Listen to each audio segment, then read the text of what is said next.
జనరల్గా వచ్చే ఒపీనియన్ అది. ఇల్లు మాత్రమే మనది, రోడ్డు మనది కాదు.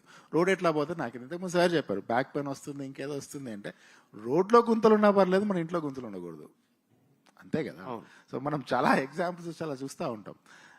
రోడ్డు అంటే ఇది మనది, ఇది పబ్లిక్ ప్రాపర్టీ. దాన్ని ఏం చేసినా అక్కడ చెత్త వేయొచ్చు, దాంట్లో గుంతలు పెట్టొచ్చు, లేదంటే అక్కడ ఏదైనా మీరు నల్లా కనెక్షన్ కోసం తీసుకున్న ఒక తవ్విన ఒక హోల్ అట్లనే పెట్టొచ్చు, దాన్ని నో బడీ కేర్స్, దాన్ని ఎవరు పట్టించుకునే సిచ్యువేషన్ ఏంది బై ఎగ్జాక్ట్. అంటే దీనికి అవగాహన ఒకటే అంటారా, లేదంటే గవర్నమెంట్లో ఉండేటువంటి వ్యవస్థలు చూసి చూన్నట్టు ఉదాసీనంగా ఉంటున్నాయని చెప్పి అనుకోవచ్చా?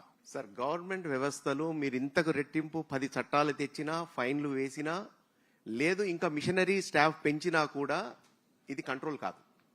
ఇది కంట్రోల్ కావాలంటే మేడం చెప్పినట్టు ఇంటి నుంచి ఒకటి స్టార్ట్ కావాలి, స్కూల్ లెవెల్ నుంచి ఎడ్యుకేషన్ స్టార్ట్ కావాలి.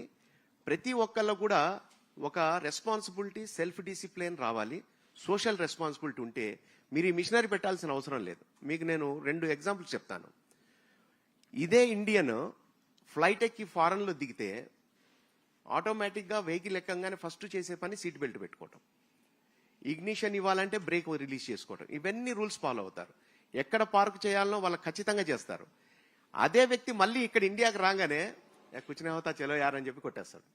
అంటే ఇదేంటంటే మన దగ్గర జానేదో అనే సిస్టమ్, పోనీలేండి మనది కాదు కదా నాకెందుకు, ఈ ఫీలింగ్ ఎప్పుడైతే మన మనసుల్లోంచి పోద్దో మనం ఈ సెమినార్లు పెట్టుకోవాల్సిన అవసరం కూడా. అర్చన గారు, యాజ్ నాగరాజ్ గారు రైట్లీ మెన్షన్, అంటే మనం వెళ్తాం, మనం వేరే పాశ్చాత్య దేశాలకు వేరే కంట్రీస్కి వెళ్ళినప్పుడు వెన్ యూఆర్ లైక్ చేయండి, షేర్ చేయండి, సబ్స్క్రైబ్ చేసుకోండి.